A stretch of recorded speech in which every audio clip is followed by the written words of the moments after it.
dia mbola faletrany miaraka amintsika ao anatin'izao fotoana foy izay ifampahiresantsika amin'ny alalan'ny tenin'Andriamanitra izao. Favakisika Jehovahandriamanitra raha eo dia misaotra anao hatrany izay, satria na inona toe-panahy ety amin'ity zotontolo izao ity, mini mandany sitraponao, ianao ny tompon'ny teny farany, ary na inona izay mety ho heverinay fa endrena dia fahatalana eo anatrehanao mandrakariva. Tsy misy afa-tsy ny fanekena ny sitraponao no azahoanay vahaolana hitondra fiadanam-po aty anatinay tsiraray avy, satria matetika dininay fa olon-kandalo izahay, ary izany indrindra ny hikirizanay amin'ny fanaovan-dratsy ary tsy aizanay mihaino ny feonao, dia mangataka indray fanahinao masina anao ka hiasa ao anatin'ny sambatan'olona mba hiondrika eo anatrehan'ny teninao ary ho tonga mifankatoavana tanteraka, mba hatonga ny tsiraray avy ho modely eo anivon'ny firenena, mba hitondra fivoarana tanteraka. Dia matoko sy mino fa hiasa mikery ianao tompo takan'izay fa nataonao ny rovana an'ity firenena ity, mamondrafo. Dia mitenena indray Jehovah fa mihaino mpanomponao amin'ny anaranao Jesosy, amen. Faly miarabantsika amin'ny anaran'i Jesosy, manonona ny fahasoavana sy ny fiadanan'ny tompo amintsika mandrakariva. Zavatra nijanona antsika farany dia nidinika ny fanaovan'i Jesosy tamin'ny jiosy tamin'izay vanim-potoana izay, nijerevantsika ilay toetra an-devoly izay vavan'i Jesosy mihitsy no manambara ny fombany, ny toetrany ary ny tanjona ny kendreny izay teny nambaran'i Jesosy tao amin'ny Jaonina toko 9 dia resaka ho an'ny mpivavaka mihitsy.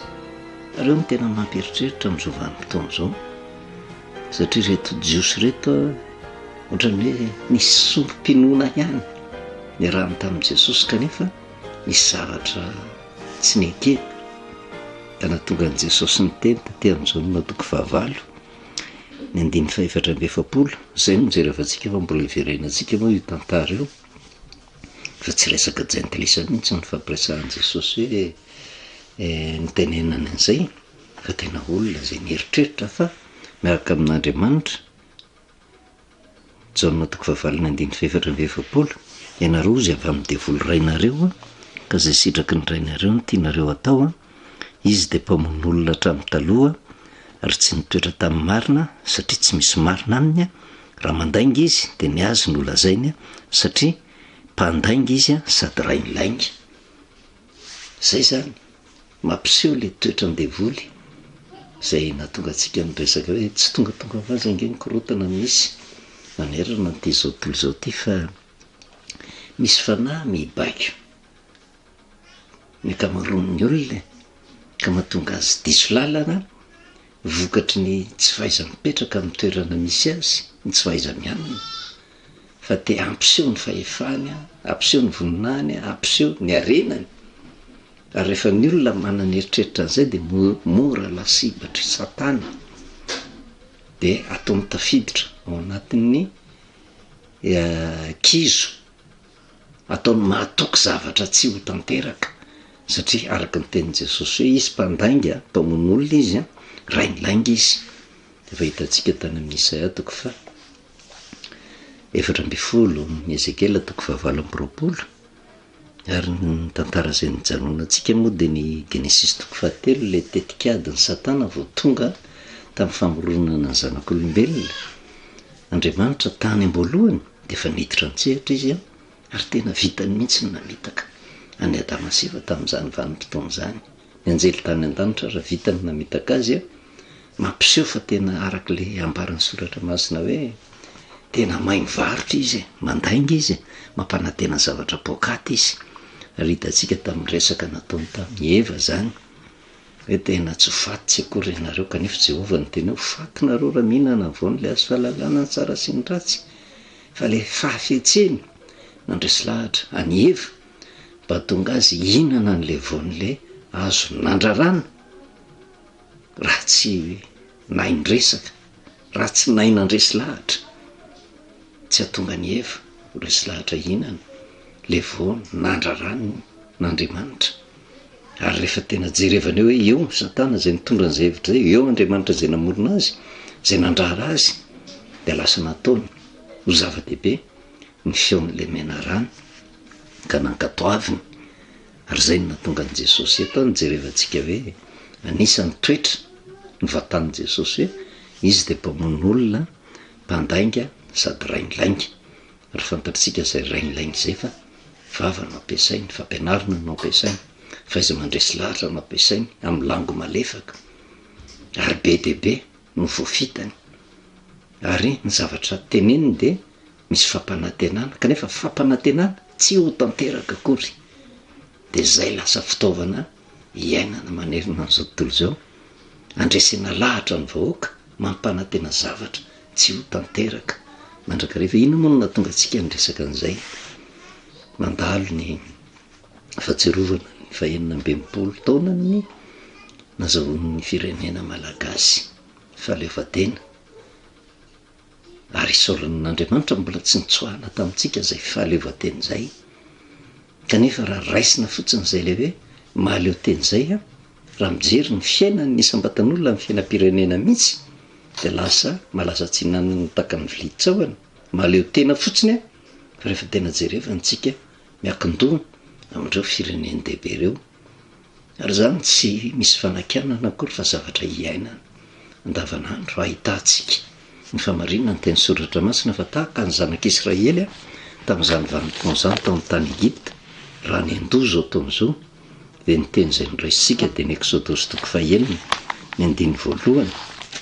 Exodosy toko 4 ny 1:1 hoe: "Ary Jehova tamin'i Mosesy a, ankehitriny de ho hitanao zay ataoko amin'ny Farao a, fa ny tanako mahery a no andefasany azy a, ary ny tanako mahery no androany azy a amin'ny tany ny teny toky." Nomeny Jehova ny Mosesy mba hampitaina amin'ny zanak'Israely manoloana ny fampahoriana ny anjady taminy a teo ambanin'ny vesatra nampitondrain'ny fireneny dehibe anankiray de Egipta, hoan'ireto zanak'Israely reto zay tsy very ny fahaleovantenany, fa lasa ny fihezin'ny fireneny dehibe tahaka antsika ihany koa. Ary be dehibe ny firenena amin'izao vanim-potoana izao manana ny fahaleovantenany a, fa saingy miankin-doha amin'ny fireneny dehibe. Zany hoe ohatrany hoe nomena fotsiny le fahaleovantena, fa raha ny tena marina zany de tsy afa-mikofoka, fa zay baiko apetraka ny fireneny dehibe tsy maintsy arahana. De tahaka ny zanak'Israely tamin'izany vanim-potoana zany ka nahatonga ary ny tenin'i Jehova tamin'ny Mosesy teny fampanantenana, ary ho tanterahan'i Jehova io, ary zay ny mahafana Andriamanitra. Ny teny fikasana no omeny, ny teny fampanantenana omeny a, de tsy maintsy tanterahany, na de mbola maharitraritra ary vao tanterahany zay. De ny Exodosy toko 4 de tahaka ny teny a ampisehoan'Andriamanitra fa misy vanim-potoana voatendrin'Andriamanitra hitsarana, misy vanim-potoana voatendrin'Andriamanitra tena anatanterahany, misy sitrapony. De ary amin'ny Exodosy toko 4 hoe: "Ho hitanao zay ataoko amin'ny Farao." Farao zay lehiben'ny Egipta, zay nampijaly ny zanak'Israely ary teo ambanin'ny vahoan'ny Egipta zanak'Israely tamin'izany. De Jehova miteny, fa izy tsy nametra fotoana hoe am'izao, fa Jehova miteny a, andray fanapahakevitra izy a, ho afaka izy a, ary tsy nihery ny zanak'Israely no anafahany azy, fa niherin'Andriamanitra raha miantehatra amin'Andriamanitra. Ary tamin'io vanim-potoana io tsy hoe tamin'io vanim-potoana ny tenenan Jehova io no nanatanterahany azy, fa nisy fampanantenana, nisy fifaliana teo anivon'ny Mosesy sy ny zanak'Israely, ary nieritreritra fa tonga de tapitapika eo a, de ho tafavoaka ny zanak'Israely, zany hoe tena ho afaka eo ambanin'ny vahoan'ny fireneny dehibe. Ary de tena azo ny fahaleovantena tanteraka tsisy maneritery a, kanjo ny zavatra mitranga, tsy arak'izay akory ny zavatra nisy, fa ny zavatra nisy de zao vao maika mitombo ny fampizaliana, ny fahoriana ny anjady tamin'ny zanak'Israely, zay lazaitsika hoe tsy noesorina taminy ny fahaleovantenan'ny Israely, fa saingy ny fihezin'ny Egiptianina fotsiny izy. Ary teo anatrehan'izay a, kivy Mosesy, kivy ny zanak'Israely. Ary zay no nahatonga avy an'io teny io a tamin'ny Mosesy hoe: "Ho hitanao zay ataoko amin'ny Farao." Zany hoe takiana ny ananana faharetana tsy moramora ny azahoana n'le tena fahaleovan-tena ho afaka tanteraka eo ambanin'ny vahoan'ny firenena zay mangeja fa misy ady tsy maintsy atrehanao, misy fiaretana fahorianao, misy faharetana takiana ary de torak'izany keo eo nivon'ny firenena raha ny faniriana nge de te ho afaka te hiadany te hiainao anatin'ny fandriampalemana tanteraka fa zany tsy azo moramora foana zany fa misy fepetra tsy maintsy arahana, misy zavatra tena takiana ho amin'ny olona tsiraray avy eo anatrehan'izay rehetrarehetra zay. Ary io no natonga antsika miresaka tamin'ny farany hoe misy fanapahan-kevitra tsy maintsy raisina aloha, de misy fiovana toe-tsaina, de misy fiovana toetra tanteraka, de misy fandraisana fanapahan-kevitra hiala amin'ny toerana anankiray andeha amin'ny toerana anankiray, ary zay fialana amin'ny toerana anankiray andeha amin'ny toerana anankiray zay tsy hoe andeha ka hiala eto Madagasikara tena nitsopinenana hifindrany amin'ny firenen-kafa fa fialana amin'ny toetra nahazatra zay maminy tena kanefa tsy maintsy elana raha te ho tonga amin'le tena fanavaozana marina, ho tonga amin'ny tena fahaleovan-tena marina. De tahaka an'izay fanapahatserovantsika teto hoe tamin'ny Abrahama, raha ny antso any Abrahama Jehova de ny zavatra nitakiny tamin'ny Abrahama de hoe mandana miala am'rainao sy ny reninao, amin'ny havanao ho any amin'ny tany zay atoroko anao. Arabaky teny tamin'izany vanim-potoana zany fa amin'izao vanim-potoana zao zany de zao fanapahan-kevitra hiala amin'ny toetra nahazatra atsika, toetra mamoehatra mba ho amin'ny ananana toetra tsara raha te ho tonga amin'ny fivoarana tanteraka. De io koa tamin'ny zanak'Israely fanomanan'Andriamanitra tao anatin'ny fahoriana nanjary tamin'ny zanak'Israely, satria rehefa natsiaro oro ny zanak'Israely de tsy maintsy tonga ao anatin'ny saina hoe tena tapa-kevitra tokoa hiainga tsy ho tamana etsony, de mba handeha hiainga miala eo amin'ny tany Egypta, ary misy tany zay nitendren'Andriamanitra de ny tany Kanana zay ivantanana. Kanefa ny fitoerana tao amin'ny tany Egypta de hitantsika hoe mamon'ny zanak'Israely nge tao afaka nanao zay tiany atao izy tao, nanadionan'Andriamanitra izy nanany fomban'ny Egyptiana, zany hoe tena tsy niraraha zay fiainana na tsara na ratsy fa tena liba mihitsy tamin'ny fampararana po, fanomezana fahafapo ny nofo.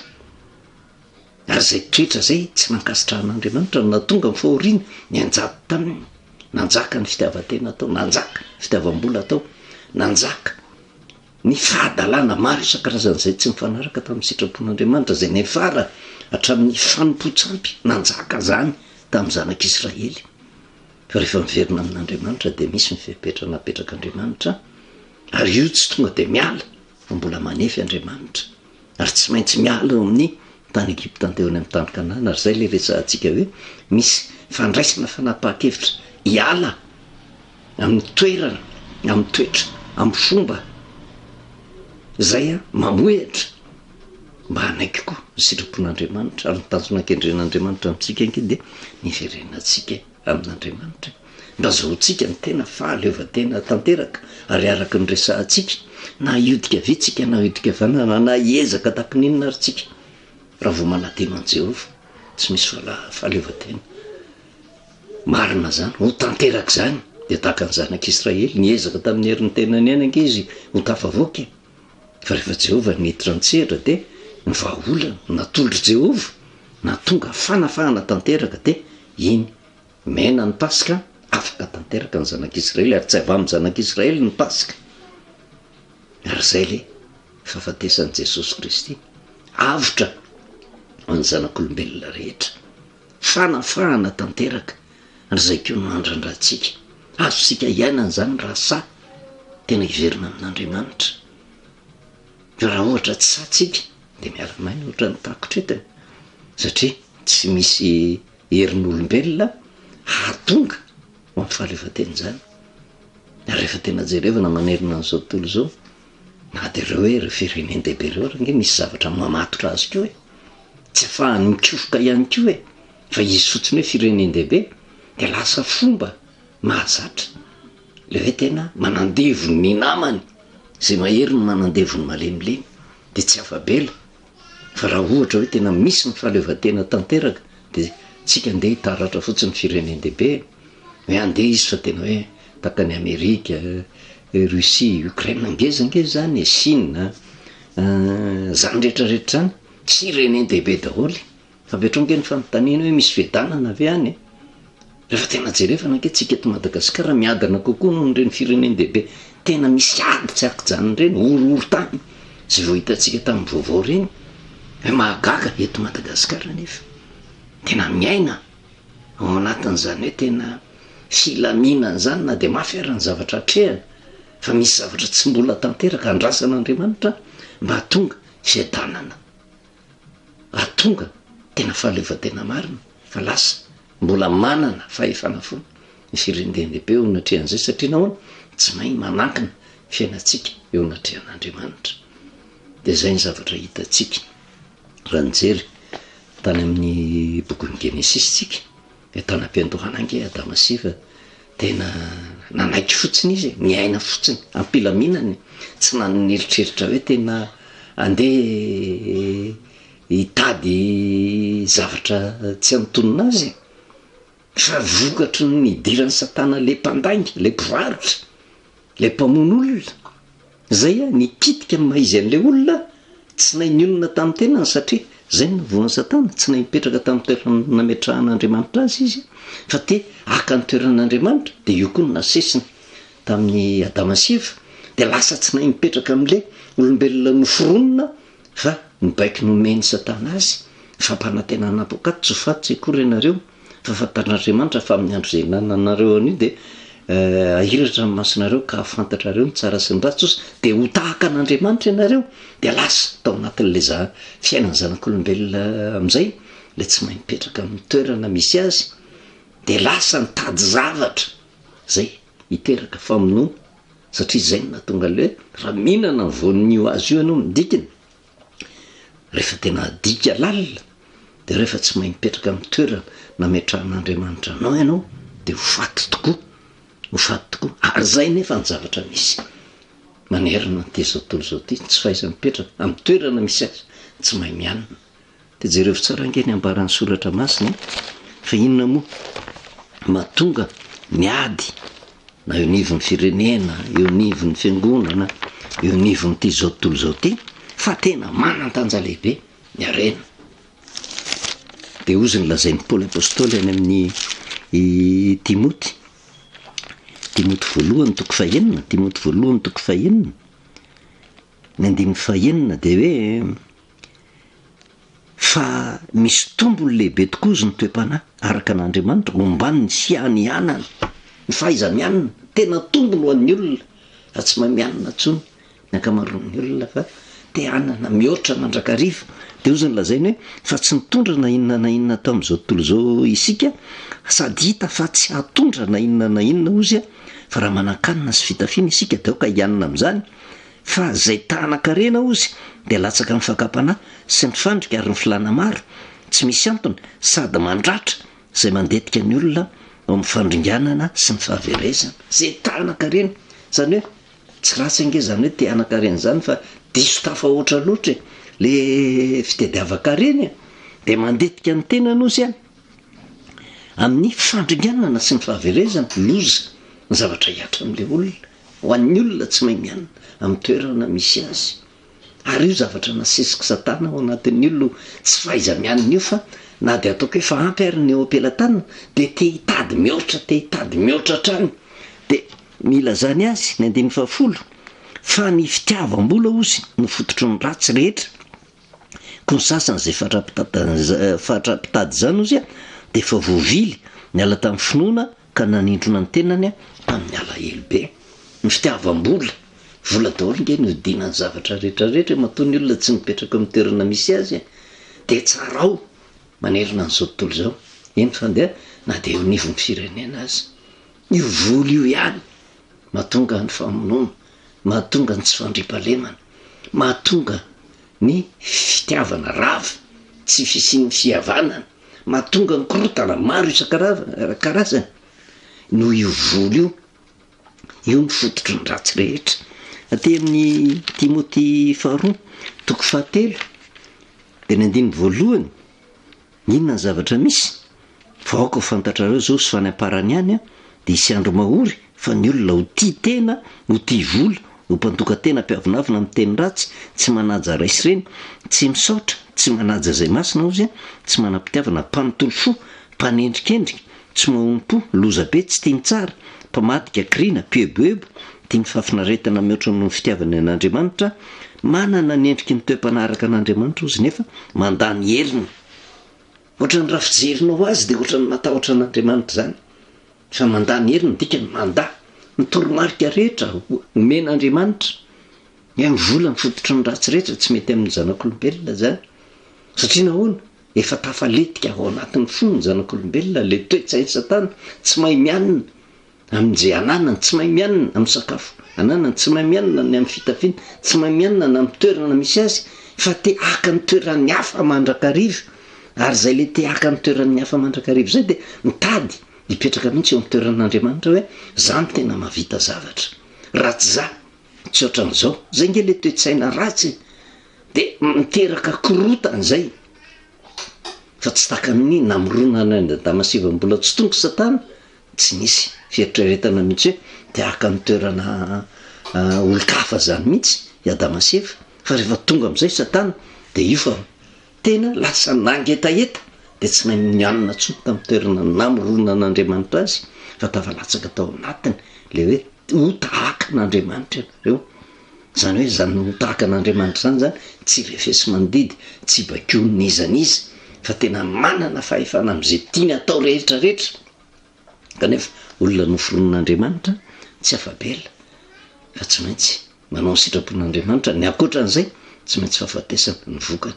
Ny amaranantsika azy, mbola iverenantsika ny bokin'ny Exésie, bokin'ny Genesisy ny tantaran'ny Damaseva, dia verinatsika ry amin'ny Jaona toko fahavalo ary hoe nanino Jesosy niteny tamin'ireto mpivavaka reto: ianareo dia zanaky ny devoly, rainareo.